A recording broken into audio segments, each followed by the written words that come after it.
Welcome to the Adapt Podcast, a podcast for executive leaders looking to be successful in the digital age. Get practical tips from successful leaders and listen as digital movers and shakers talk about how they transformed companies into the digital era. Here is your host, Ruis Gonzalez. Welcome to another episode of the Adapt Podcast. Today I have Ruis, Pedro, Silva. It's a pleasure to have Ruis here with me. Ruis, it's a great guy that I had the pleasure to follow his work for several weeks and several months. Ruis is the head that currently is the head of product in Maersk logistics, and I think Ruis has a tremendously know-how that can help the audience of this podcast. So that's why I brought Ruis here. And Ruis, thank you so much. It's a pleasure. It was an honor to have you here. Thank you so much. And I would love, better than anyone else, you can introduce yourself to the audience. So it would be really a pleasure if you could tell us a little bit about yourself so that the people can understand who is Ruis and what he's currently doing. Thank you so much, Ruis. My pleasure. It's always nice to talk to people anyway, even more these days. Who is Ruis is a question I cannot really answer. I can tell what Ruis did in the past, but who am I is something I'm still trying to figure out myself. Look, I'm 34, and I'm 34 years old now. I'm married. I have 2 kids. I love environmental causes. I love movies. I love cinema in general. I love music. I kind of like technology as well. I believe in doing things for to add value and not just to be someone else doing something just for the sake of it. I live my life and I live my work pretty much in a way that if I'm adding value makes sense. If I'm not adding value, then I'm no longer there doing anything relevant. So that's pretty much who I am. So I built a career since 2004, something like that, and software development and product management and digitization type of stuff. And pretty much I always focus on the same thing. And what I usually share in my LinkedIn is focus on what is that we are doing that is helping someone else do something better. And that's pretty much what I like to do. Awesome. So currently you are the Chief Product Officer at Maersk e-commerce logistics, right? So that's a very interesting. I assume it's a very interesting role because Maersk is when you look to Maersk, you would think that's not the most digital company in the world. But actually, I had the pleasure to meet a lot of people that work there in Denmark and so on. So I know that your guys are doing a lot of interesting stuff on the digitalization. So before we really jump into the normal questions of this podcast, could you actually share a little bit about what his Chief Product Officer does in Maersk and the logistic parts where you are working? Yeah, so I cover the head of products for e-commerce logistics, which is an outsider within Maersk business. So Maersk is known. A lot of people probably knows Maersk from the containers you see in the trucks. Correct. Ports and so on. So our main business historically for more than 100 years is obviously shipping. So these large boats transporting containers over the ocean, and trucks. And every time, usually I say, if you really pay attention, you're probably going to see a Maersk container every 10 minutes of your life, because we cover 30% of the transportation over the ocean in the world. Wow. It's like, and for everyone to know, when you think about, like, who cares about those guys? Just for the record, 90% of consumer goods, things that you use on your day-to-day, are transported through in a container. If we cover 30%, imagine how much life matters for your life, even though you don't care about us. That's how much Maersk impacts the global economy. How much GDP globally is impacted by logistics and shipping transportation. So what I do is it's slightly different. So what we do is we call Maersk as an end-to-end integrator. So we cover from manufacturing plant to the sofa. Everything that is produced in a large scale, containerized, transported over the ocean, up to the point that you get something on your sofa when someone rings the bell because you ordered via marketplace or online store. So my part is, how do we create products and products are not necessarily just technology. It means really products from a sense of go-to markets, value proposition, commercial alignment, sales strategy. How do we create something that is digitally enabled, executed through operations that ultimately can get our customers to expand, create, maximize their e-commerce strategy? And think about, people probably now asking, but are you an Amazon marketplace? No, we're not. And that's not what we want to be. But think about, you are an online store, a mom and pop, or a Target, Tesco, and you want to sell online in multiple places in the world. You want to be able to fulfill orders from customers all over the place. So what we do is we create products that provide this scalability. So we have this plug and play technology that allows customers to sell in marketplaces or their online stores and use our network to move and get products very close to the consumers, and therefore compete with this same day, next day delivery. Wow, that's very interesting. Very That's huge, interesting. man. It's huge. It's I don't know if people realize this, but companies like Inditex, like the owner of Zara, Pull&Bear, they're investing billions of dollars to move their physical stores towards e-commerce. Right today, and COVID and pandemic has obviously accelerated that journey. But we're talking about the next decade, probably the fast growing business sales channel within the organizations that are selling physically. Amazon is today the largest logistics company if you think from a cost standpoint. So the fulfillment by Amazon operation for their marketplace, it's by far the largest logistics company in the world, even bigger than DHL. So this is really, really huge market, and I have the luxury to be designing the products that people can buy from Maersk. Wow, that's cool. I've by myself use the Amazon fulfillment part, Yeah, and definitely it's a very interesting business. It's a huge business people don't realize. But no, I think so from my point of view, and I'm not a specialist, far from it. But I really think that more and more this industry will be more important, because I think, as you said, with COVID-19, a lot of people went online, a lot of people started to do online shops, and a lot of people started to sell online. And if you don't have a really good supply chain behind it, I think you will not be able to succeed. So I really think that it's a really good, or it's an industry that's, let's say, area where it explode. Oh, cool. So thank you so much. One of the things that I always ask here, it's because there are so many different definitions, but I love to always ask my guests, what is for you the digital age?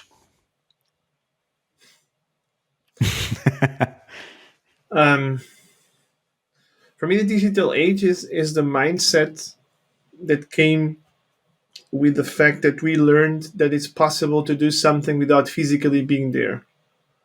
And and that's what I mean. That's what for me means digital age is.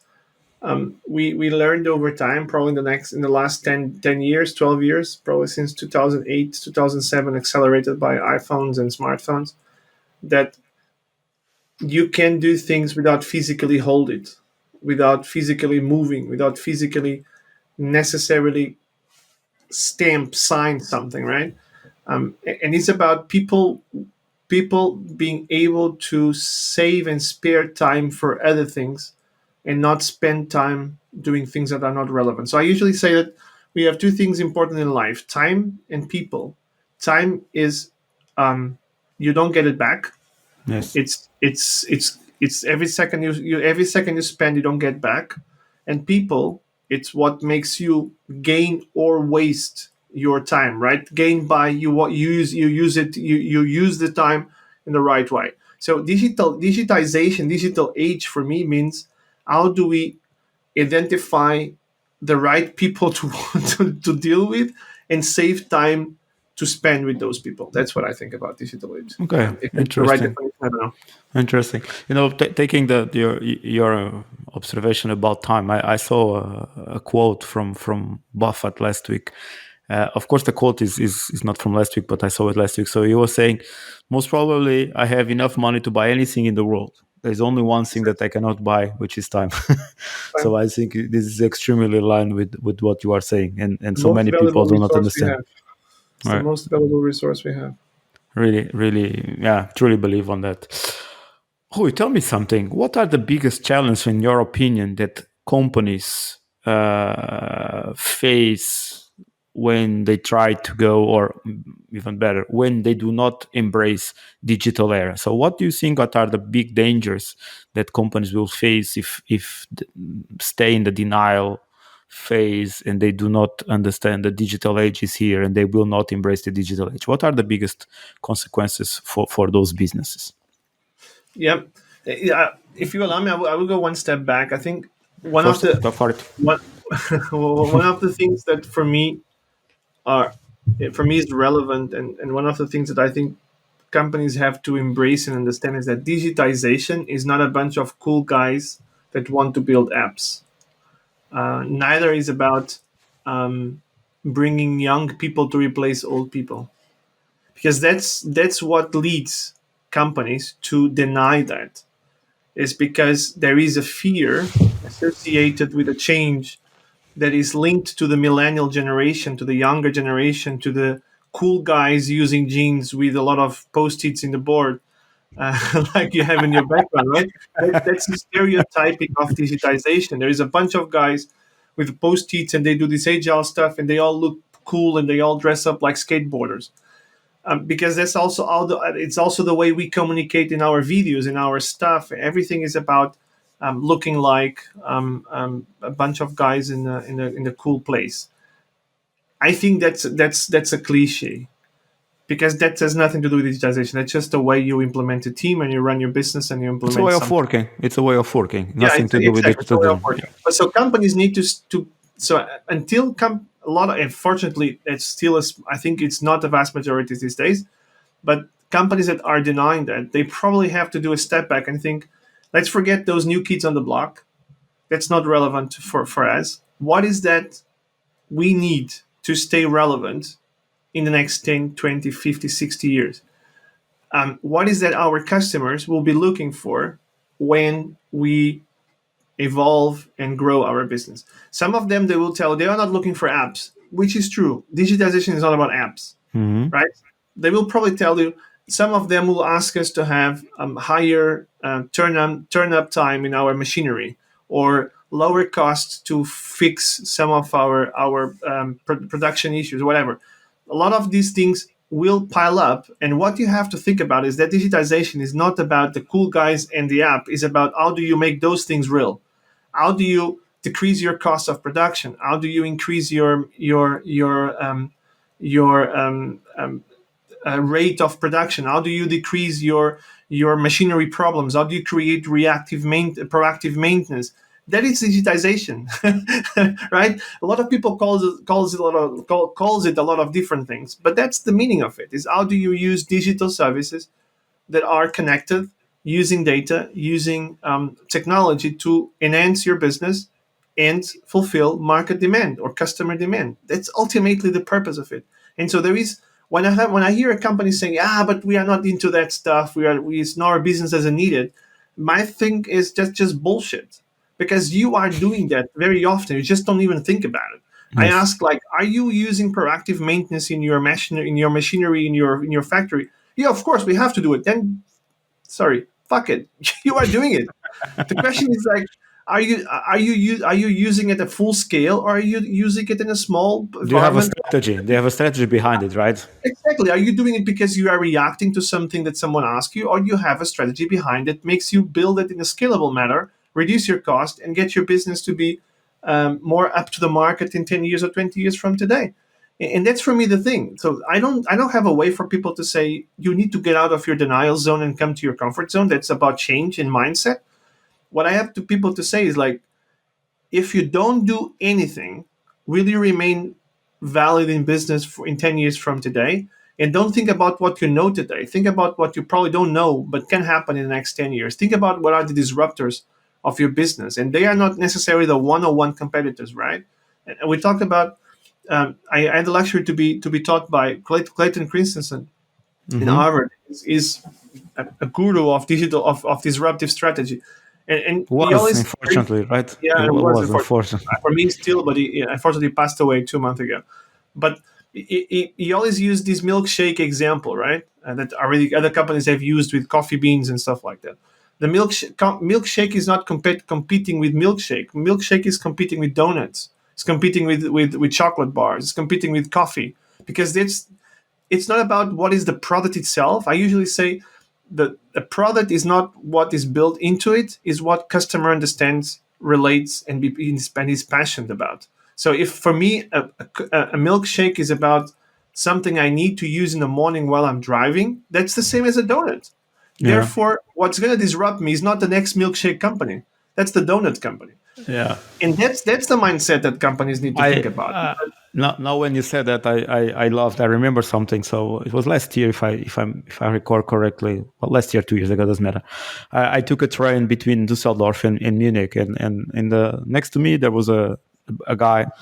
I understood he has a very interesting position in Porsche, and we started to talk because basically I'm very interested. I love Porsche like many other people, but I was really discussing with the guy. So what do you think about Uber? And the guy, not Uber, sorry, Tesla. What do you think about Tesla? And the guy started to smile to me, and he said to me, to be very honest, Uber is not Tesla is not really the problem. For us, the bigger problem is Uber. The Uber Mhm. is our competitor, right? Yeah, So cars become irrelevant. because we are coming now to an age where millennials are taking over, and millennials do not care with cars. Millennials care going from point A to point B, and Uber is solving this problem much better than ourselves, right? Exactly. So this is exactly the same example that you are saying, right? The milkshake is not competing with milkshake. Milkshake is competing with the donuts, and I Yes. think this is one of the biggest challenges for leaders in organizations. But because until now, leaders manufacturing cars, they were carrying Mercedes, BMW, Porsche. They were the competitors. Now they come with a competitor that's completely different. It's not cars. They don't even manufacture cars, but they are completely disrupting their business. And I think this is the biggest challenge that leaders are facing because it's something that they did not have in the past. And Correct. it's very, very hard for them to really wake up, let's say, because it was just so fast that it's really disrupting everyone's, like Airbnb for hotels and so on, so on. Yeah. So, and that's the interesting, because I allow me to go one step further. When you were talking about improving the machinery and so on, it's one side of it, yes. But another side, from my point of view, it's the business model that can disrupt completely the traditional industry, and that I think is the toughest one, that will pose hardest challenges for leaders. Correct. Correct. We are also using a lot more this economy as a service, right? Or service economy, Yeah, where customers want less of buying things long term. They want to be able to use and stop using it, so like using as demand, right?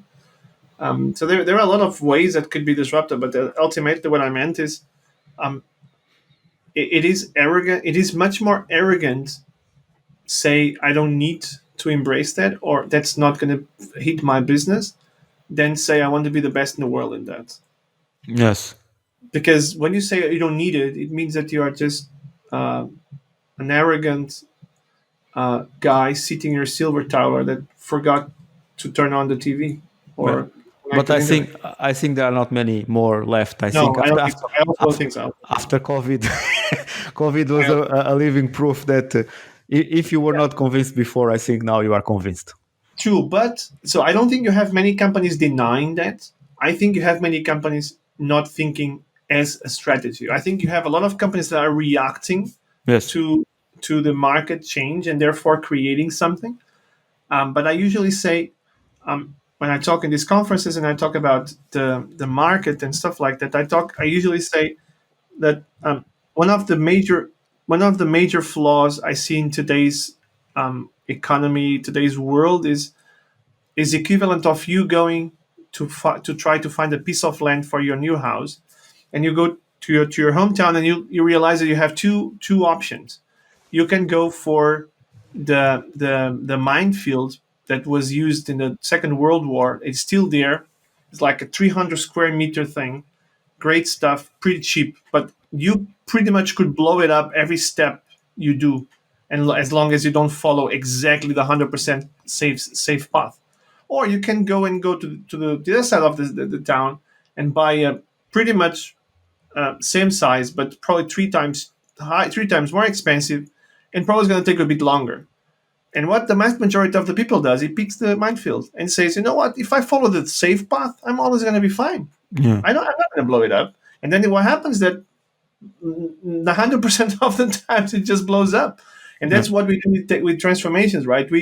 We build self-facing things, apps and digital services and stuff like that, but we don't fix the foundation. The structure. Yes, we build something on top of a minefield, and we hope by using a lot of nice buzzwords that you don't step on a mine, and then maybe it's going to be fine. Or you hope that it doesn't step while you are in charge, and then just when the next guy comes, and then it's someone else to blame. That's for me the biggest danger of today's pace of change. You need to react so fast that you are no longer taking strategic long-term decisions. You are taking short, medium-term decisions that make you look good, but then someone else is going to pay the bill. Yeah, I fully agree, because as you said, it's not enough just to keep the structure and just do some fancy apps on top of everything. You really need to. I really believe you really need to rethink the entire business model, the entire structure of your organization, the entire way of how you operate. But that requires a lot of humbleness, I would say, as you said. Good, Rui. Tell me something. We were talking a little bit about the challenges, but I think that the people, myself and some colleagues, and I think yourself and some of your friends, that look at this digital age, and if you know how to do the right things, you can actually take huge advantage of the digital age. So, from your point of view, what are the biggest opportunities that digital age can bring to traditional businesses? It's a tough one. So I believe if you trade bitcoins or cryptocurrency, I love that environment and how safe. Well, it's safe these days, but how safe it looks like, right? With the wallets, with the blockchain and stuff like that. That doesn't necessarily mean that everyone that talks about blockchain really does it, but with the cryptocurrency, somehow it feels like. So I think this digital age can drastically increase trust, as long as we trust it. Today, there is a lot of the background noise. There is a lot of overhead that is a consequence of mistrust. So there is a lot of second, third layer validation, control, checks, stamps. And of course, there is a flip side of it, which is when you don't need it, you need to find jobs for those people. And we could come back to that later. Something I also have a lot of opinions about it. But I think digital age is about getting people to do things faster and safer, or at least be trusted. Safer is always a tricky word these days. What does really safe mean? I worked for Maersk. I was part of the cyber attack 2017. So safe is a very tricky thing. But trust, right? Trust the other side of the transaction, either through a payment, either through an online store, either, I don't know, man, whatever service. Mm-hmm. And I think it also can really accelerate, and I think this is where it can become very powerful. It can really accelerate independency. So today we are very driven by organizations. You need to work for a company to have access to a specific market demand. The future of this world, it will really accelerate independency of people. Not just because you can work anywhere, but you can also work on everything, pretty much on your own. You can already build very quickly businesses on your own, just yourself. Yes. Because there is a world of marketplaces for freelancers. There is a world of marketplaces for services. There is so many things being connected. We are a small company. We are 7, and I have one guy in Portugal, which is me. I have people in Philippines, I have people in Germany, I have people in Yeah, US, I have people in Brazil, and that's exactly yeah, why. Because of the reason of what you said, which is digital marketplaces everywhere, and the digitalization just brought these possibilities to us. It's yeah. completely true what you are saying. And I like this ability that I'm tired of working for someone else. I don't necessarily have the enormous amount of marketing budget I could put out there. But with this access to this connected world, this is the real globalization at at its extreme, right? You can connect demand with supply, and having the supply being done not by large organizations all the time, but by smaller players that want to be part of it and probably have the right to win in that because they are more flexible, they are more adjusted to the demands, and they can listen better because they are Yeah. smaller. So I really love that. It's the area of entrepreneurship, though I don't think necessarily that we have to be just burning money on startups that, back to the thing, that are creating products that no one wants to buy. So that's a different story. But I believe that it is the era of accelerating entrepreneurs that want to do things that really make sense and customers want to have it. Yeah, you are Portuguese as I am, and I'm pretty sure one of the things that you remember from Portugal being here is I love my country, I love my people, I love the culture. But there is one thing that really drives me nuts in Portugal, which is the everyone comes with the conversation. We cannot be a really big country because we have a very small market. So we are so That's cool. small. You are so small. We are so small. And then this some years ago, I could agree. Even Yeah, if we think about like Switzerland, Denmark, they have less population than us and still can do a lot of stuff. But geographically nowadays, different. yeah, exactly. So, but nowadays, I have so many fights with people here in Portugal because what you mean you have the market is small. You have a global market nowadays. Nowadays, you can reach anyone in the world. You can really have a proper strategy that you can reach out to Yeah, many people. I was talking with a gentleman that he has a shoe factory. Dude, just open a website. Of course, it requires strategy. It's not like just open a website, but opening a website, localize the website, and you can easily reach a population that you never reached before, right? and So hire Maersk to do the e-commerce logistics. exactly. So and you can hire you guys to do the e-commerce logistics. Exactly, that's what we do, right? We enable those guys to just start selling Exactly. online. Exactly, but that's exactly what I'm saying. So if you nowadays digitalization and the digital era gives tools to traditional businesses that they could not even dream some years ago, and No, um, no. and On the other I hand, it also increases the competition, right? of So course, I the shoe guys is competing with 10 guys around him in this down in this exactly. center. I usually say it was never so easy to open a company like it is today, but it was never so hard to open a company like it is today, because Correct. basically anyone can do it. You like 1,000 euros, something like that. A small company like mine can run all the software, marketing, whatever you need, very very cheap with all the marketplace that you mentioned. But at the same time, thousands of other companies can compete with me directly. So Correct. it was never so easy, but it was never so hard. That's completely true. But you have the tools. So if you know what you are doing, and if you are open for it, you have the tools to really reach your global market, which is very interesting. And even if there is a lot of competition, from my point of view, the market is so big because it's global. The market is so big that there is a piece of the cake for everyone. That's the way how I see In it. that, but you also know that there is a lot of market tendency also for the 2080, right? The 20 take the 80 market.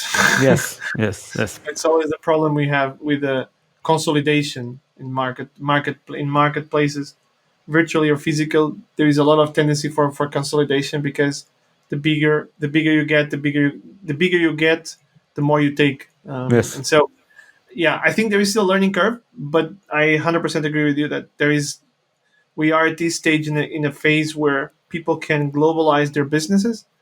I don't think necessarily that they are educated to do that, and that doesn't mean that has nothing to do with university, by the way. Yeah. Yes, I truly believe, because I don't think universities you can get a lot of interesting ideas, but I think I have a strong opinion that universities are still far away from the reality, and it's hard. It's hard. But that would be another discussion for another episode. And then the podcast. That would be another discussion. I would like to pick up in something that you said. You were talking about work and workers and jobs. So I really would love to pick up. I never asked this question, but since you picked up, I really would love to ask you. There's a lot of people now talking with the digitalization, with the robots and AI, etc., etc. There will be a lot of people going to employment. A lot of people will lose the jobs. Yeah, How do you see that? Because since you mentioned, I'm very curious to know your opinion on this topic. it's very scary, man. So I have a webinar in my Talk It Through podcast about that. I did a webinar for London Tech Week about that, and that's to do with um, what is the impact in the society of the future. What is the technology? What is that this technology revolution is impacting the society of the future? And I think the scenario these days is not as great as a lot of people makes it sound. Of course, it's nice to hear Gary Vee saying that you can transform yourself and become something else. Is way easier to do than to is way easier to say it than to do it. Um, so think about when we think about a service economy, we think about things that are like higher level of education. I'm less concerned on changing to do something else in future. So if I lose my job, I can do something else tomorrow, right? I have that mental flexibility to do that. But the vast majority of the people, through our educational system, which is probably 90% done in a way that is pretty much made for robotization. So they teach you the same things at the same pace, no matter what skills do you have. Remember what Albert Einstein said. If you judge a fish by its ability to climb a tree, The tree. it will live his whole life believing he's stupid. And that's pretty much what happens with children these days. What happens with teenagers, what happens with younger generations is that school systems and universities, they are not tailored to maximize people's skills. They are tailored to teach you a job. And to make you a robot. That's how I see it. And to make you act exactly as the society demands you to act. So what becomes danger now is we have changed so dramatically in the last 12 years compared to the previous probably 30 or 40. Not in the sense of what changed in music, but really the way we live, right? Like 15 years ago, you would wake up in the morning and the first thing you would do would probably go to the toilet. The first thing you do now is check your phone. Yes. Right? And you no longer can wait few hours to check your email. You've got to check it before even you get into the office. So we have changed fundamentally our way of living. So we are more tired. We sleep a lot less. Much more stressed. We are much more stressed. We educate our children based on that stress. And by the way, from a sociological standpoint, this phase of what we call primary and secondary socialization is very critical for children. And we are putting them through that with our stress coming from this very stressful world we live today. And now think about the future in 10 to 15 years where 250 million jobs are probably going to be shut down. A lot of that comes from the first, second sector. So factories, you come from field work, you come from... And unfortunately, those are the people that are the least prepared. And those are the people that are prepared, exactly. Because no one told them ever in their past, you need to be someone else in 10 years, right? And so our educational system, our political environment is not necessarily tackling that. If you look to you live in Portugal, you have the Portugal Digital, so Digital Portugal, created by the government with the Secretary of State of Innovation or whatever. What they are doing is a surfacing once again. What they're doing is creating something above that makes it look cool. But they are not reaching the roots. They are not really going deep. Digitizing the country is how do we create a strategy that is not make it look nice now, but prepares the next 2 or 3 generations for what's coming? And how do you create policies to change your educational system? How do you create policies to make your people going up in the Maslow hierarchy, right?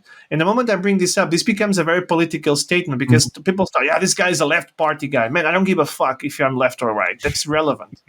Sorry, that's absolutely irrelevant. You agree Because with you. it doesn't matter where I am now. What it means is, if I'm concerned about paying my mortgage, I can't be free of mind to study a different job because I gotta get money to pay the mortgage and pay my kids' school, right? So the vast majority of people in Portugal lives on minimum salary.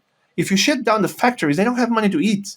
So forget thinking about changing and studying. That's bullshit, right? Because they don't have money to eat.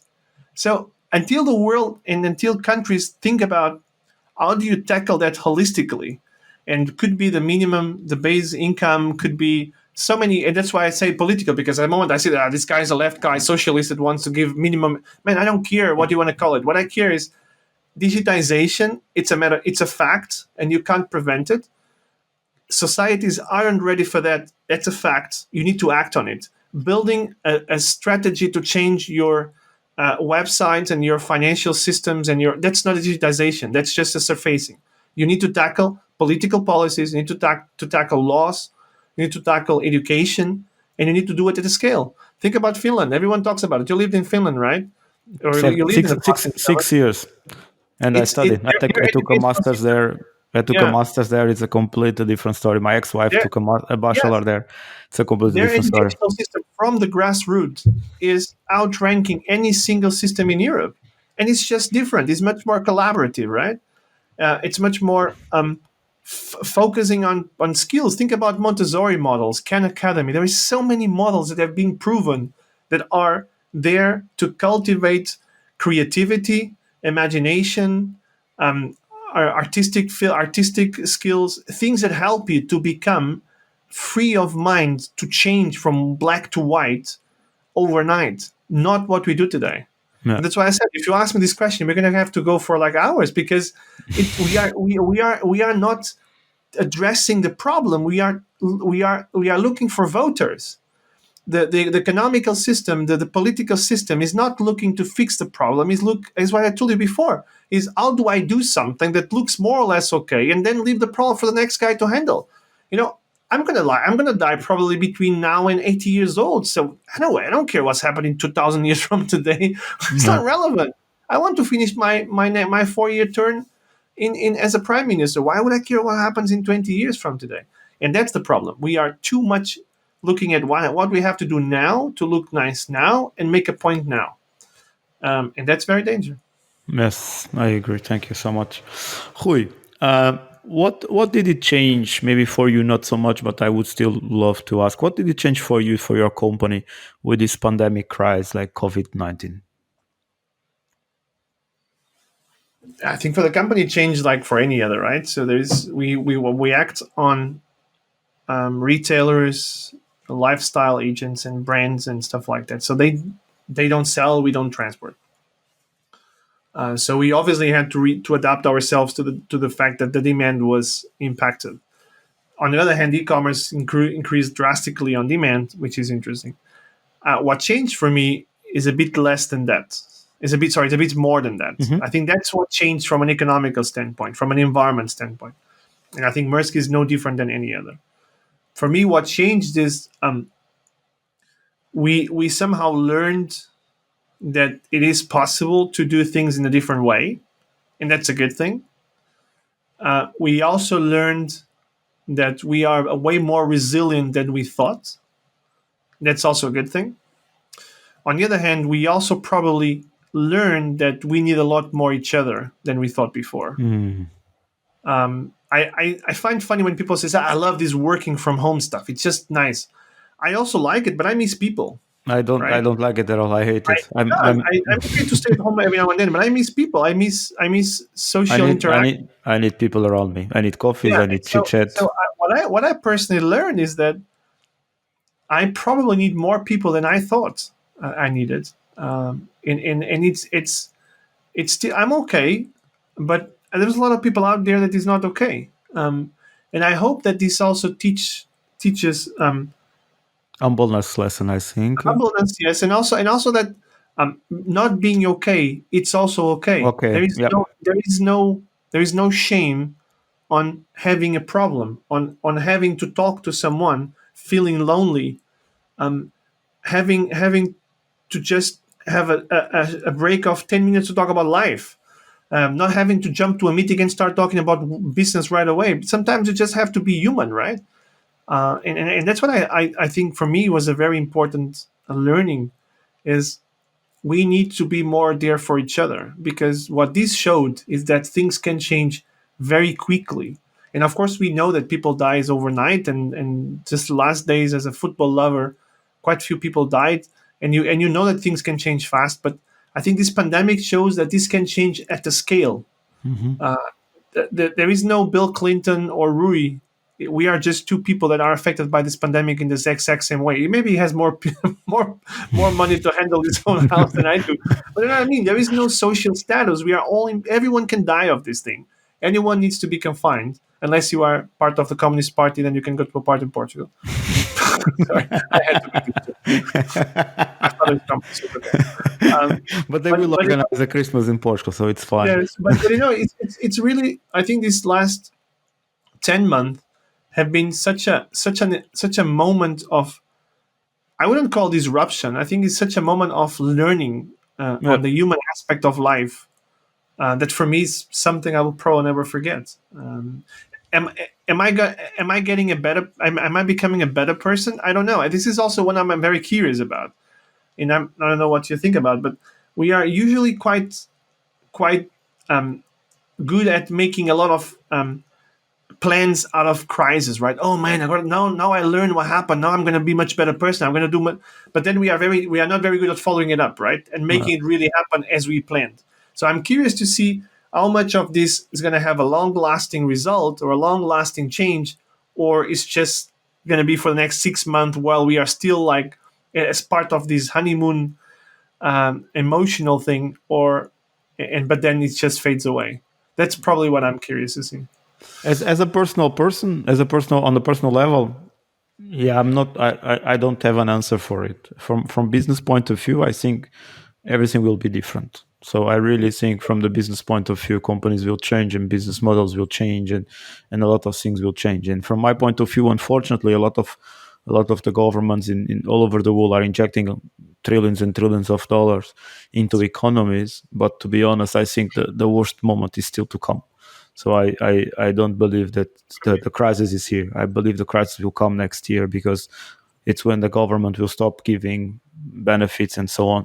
And I think the crisis is coming next year. It's not yet still here. Even if we are already following restaurants and small commercial shops and so on, they are already feeling the problem. But I think next year. But I think as a society, I think we'll change.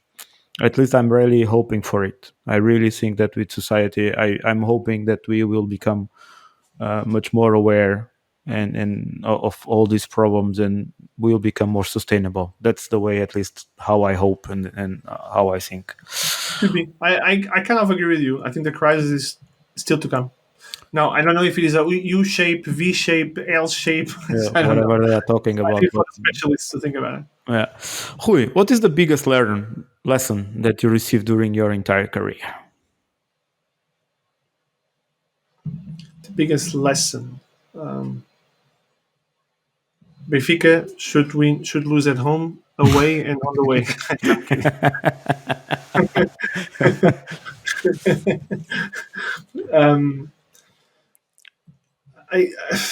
I think what I learned. I think the biggest lesson I learned is that there is always the other side of the story. Beautiful. We are very, very quick to judge and make opinions about things. We don't know the other side of the story. And I will give an example. I don't know if you guys like to watch some TV shows. There is one called Flashpoint. It's a SWAT team that is called for multiple situations in the United States to, I don't know, hostage situation, or someone is trying to kill someone else, whatever, or someone robbed the bank. And usually what we see in movies is that the guys that are doing that are always the bad guys, right? So the police guy is the good guy, the guy robbing a bank is the bad guy. So this TV show is absolutely brilliant because it tells the story on the other side. And sometimes the story is that a guy is absolutely desperate to get 1,000 euros to pay the next treatment of his son that is dying with cancer. Yeah. So, Yeah. what is my moral?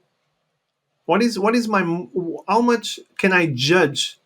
What is he doing? Maybe I would do the same, Yeah. right? And this is something I learned in also in companies. We come quickly, we judge. These guys are bad. These guys are good. I'm better. They should be fired. It is very easy to judge and make an opinion. It is much harder to step back and try to listen to the other side of the story. Sometimes you're going to confirm your opinion, probably more often than you thought.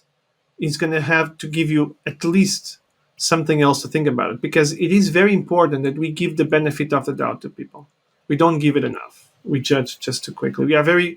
We follow this Air Force motto, like shoot first, ask who is out there second. Yeah. And we shoot too quickly, and we don't ask who is Very, out there often very, enough. very powerful. Thank you so much. And now the last question for today's show.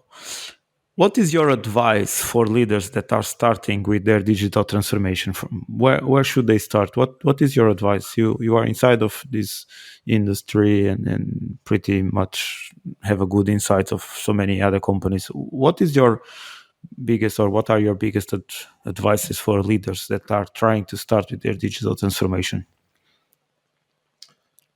That's a tough one. So I would say think about what you have to transform. Don't think about how many costs you have to save. Wow, that was good. I That did was not. good. No, but it's and also think about transforming and not do something at people's costs. If you know what I mean. Mm-hmm. We often think about transformation as an exercise to shrink your workforce, save costs, fire people, move on. And that is a very selfish way. I think businesses can often sometimes are oversized, and I'm not saying you don't have to do it. What I'm saying is it is important that you understand what is that we want to do, not just because Boston Consulting Group told you so, neither because KPMG or McKinsey told you to do like that you should do it. So listen to your own organization and your culture. Understand what is that they are trying, how do they operate, what is that is driving them. Someone sitting in a headquarter has a complete different mindset or driving purpose than someone working on a shop floor on a minimum wage. Don't treat them in the same way. Don't give them the same message. Don't give them the same content, because you're not going to get what you are looking for. Forget the cascade down buzzwording type of presentation that everyone is building on these large organizations. You need to really listen to your customers, but you need to listen to your teams, to your people, to your company. Because if you shape a presentation, if you shape a strategy just because you listen to a consulting company, you're likely going to fire and cost a lot of people's jobs. And you're going to have to do it again in a few years from today, because you just build something on the surface of it. And make no mistake, when someone tells me, oh man, I had a shitty day, I had to fire 5 or 6 people, every single person of those 6 people fired had a worse day than you had. So when you are dealing with people, it is very important that you stop looking at yourself continuously and thinking about, how do you put yourself in someone else's shoes? If you are asking someone to leave, as hard as that can sound for you, is way harder for them. And so that's what I tell and advise people. People first means evaluate your company, evaluate your culture, understand what is that your customers are looking for, and create messages and drivers that are connected to your teams and not what the consulting companies told you to do in a PowerPoint. Very nice, very nice. I think that you touch in an interesting point. Actually, two people part, which is for me one of the most important, if not the most important. But the second part, which is I connect pretty much with what you said on the cost side, because I have been having these discussions quite a lot, and I truly believe one of the biggest reasons why big transformations fail in big organizations is because they are seen as a cost. A lot of times, it's not the first or the second or the third time that I see big companies nominating the CFO as the big transformation guy, and everything is seen as a cost. And when you do a transformation that can easily take 2, 3, 4, 5 years as a cost, and everything is about reducing costs and making everything more effective and efficient, that has a smell, and most probably something will turn out very badly on that transformation. Rui, thank you so much. It was a pleasure to have you here. It was very interesting. The hour almost flew, and it looked like 5 minutes. It was so nice to have you here. Thank you so much, and man, wish you all the best for you and for your career. Thank you. Pleasure to be here. Have fun. Thanks for listening to the Adapt podcast. Head on over to www.adaptmethodology.com/scorecard to benchmark your ability as a leader to adapt your entire organization to the digital era. You will be able to identify plenty of opportunities for leveraged growth.